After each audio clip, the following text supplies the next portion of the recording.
Take a moment and think about when was the last time you acted differently around someone else. Dialed yourself up a bit, toned yourself down, played a role. Maybe it was at work, maybe it was with friends, maybe it was at university, or maybe even in the comfort of your own home.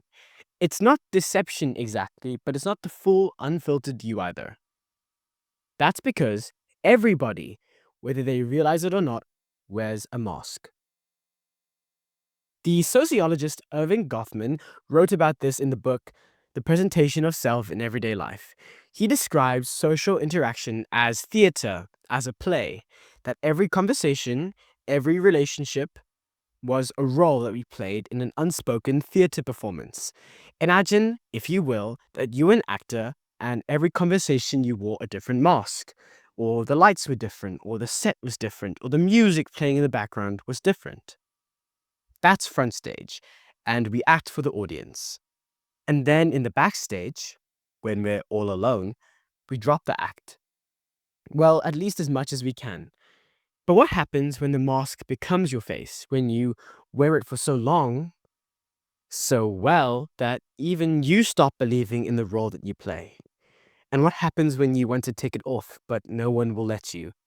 That's what I really want to talk about today. We all know people who want to present themselves in a certain way.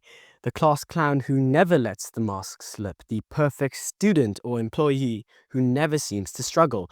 The person who always has a joke or an answer or a way to keep things light. But behind all that is something real. Someone real. This isn't just about social norms, it's about survival. Some masks protect us, some give us power, some help us fit into places that would otherwise reject us. But eventually, every mask has to crack. And the moment it does, that's where we see the truth. Not the rehearsed, polished, presentable self. The real self, the one that isn't designed for an audience. Now I want to talk about the master of masks, Saul Goodman.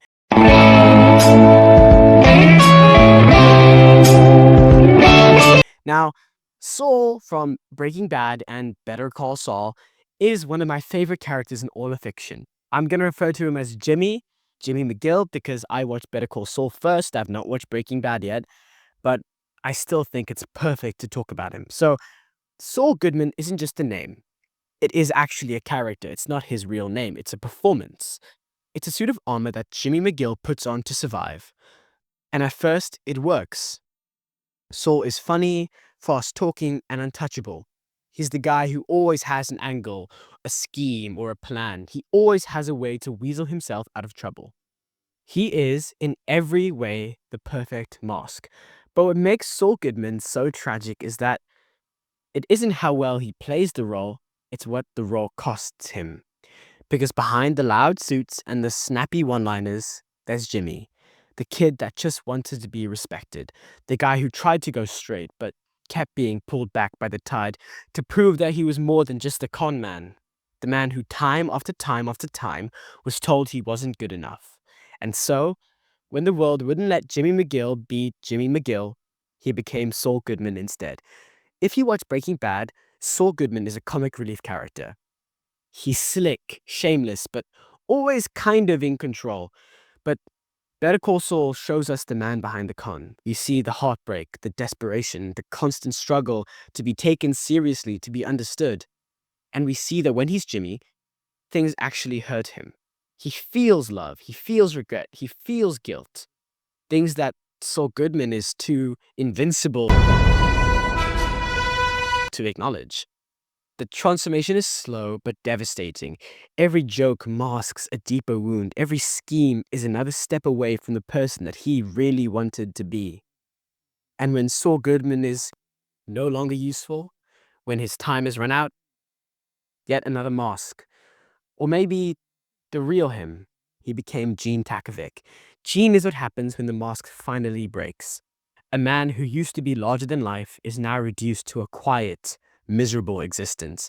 No more flashy suits, no more fast talk, just a guy in Omaha managing a Cinnabon, watching his past creep up behind him. And even yet, Gene can't let go of the thrill. Old habits creep back in, and once you've worn a mask for so long, taking it off feels impossible. It becomes a part of you, attaching to your face, even when you want to let it go. I think that Better Call Saul is absolutely incredible, and it's deserving of every single accolade that it has ever won. I would highly recommend that everybody watches it. Now, Gene Takovic and Saul Goodman and Jimmy McGill get a perfect resolution in the episode Saul Gone, which I will make a video about one day. There will definitely be a Saul Gone video. Arthur Morgan is a man of many different masks. He's an outlaw, a killer, a brother, a mentor. He plays many different roles for many different people. To the world, he's a ruthless enforcer for the Van der Linde gang. To John Marston, he's a reluctant father figure. To Dutch, he's the ever-loyal right-hand man. And to himself? Well, I actually think that's the question he spends the game trying to answer. At the start of Red Dead Redemption 2, Arthur is a man who wears the mask well. He does what he's told, he follows orders, and he believes in the gang's vision. But as time goes on, as betrayals and deaths pile up, his mask starts to crack, and he begins to question who he is, and what he's done, and whether redemption is even possible. The beauty of Arthur's story is that, unlike Saul, he tries to remove the mask before it's too late. And as time starts running out, he begins to make decisions and choices not for his survival, not for the gang, but for himself, for who he is. He helps John escape, he stands up to Dutch, and he desperately tries to be the man that he wants to be, not the one that he was forced to become. And at the end of the story, Arthur Morgan doesn't leave the story with his mask on. He faces the truth of who he is and what that means, if it even matters at all. Now, it's been a couple of videos since I mentioned 1984, and I thought now would be the perfect opportunity because it's one of the best books ever. I would highly recommend it to everybody in my audience. So, I'm going to be talking about Winston Smith from 1984. Winston Smith is a man who wears a mask, not to deceive others, although that definitely is a component, but to survive. In a world where everybody is being monitored by the party, where every expression, even every thought is being calculated, Winston learns to present the acceptable version of himself, the dutiful citizen, the believer in Big Brother. But inside, beneath the mask, he's someone else completely. Winston's rebellion is not just against the party, but against the erasure of self. His secret diary, his love affair with Julia, even his small acts of defiance, all of these are attempts to reclaim the identity that the party seeks to crush. He wears the mask of obedience while nurturing the hope that one day he can take it off. But the sad thing, the cruelest thing, if you will, in Orwell's world, there is no escaping the mask. The party doesn't just control actions, it controls thoughts, bending reality until the mask and the man become one. And by the end, after all of the torture, the breaking, the rewriting of his very mind, Winston is no longer a man wearing the mask. He became the mask, and his final horrifying truth? Oh, I love Big Brother. So what about us? What happens when we stop performing? What happens when we let the quiet moments and the low moments speak for themselves? What happens when the jokes don't land and when the bravado fades? When the version of ourselves that we show no longer feels sustainable? If we've been wearing our mask for too long, will we even know what's underneath? Who we really are?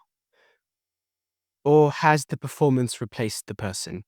If we took it off, would we even be able to recognize ourselves? Would anyone else be able to recognize us? And if we don't stop, if we keep wearing it through every interaction we go through, what happens when the mask stops being a choice and starts being a prison? When you're a slave to how you need to act? Who are you when no one's watching? And who do you want to be? Thank you so much for watching. I hope you enjoyed. Thank you, and see ya, Space Cowboy. Let's talk about it, nigga. I hope you find yourself, and I hope you find yourself. I hope you take your mask off.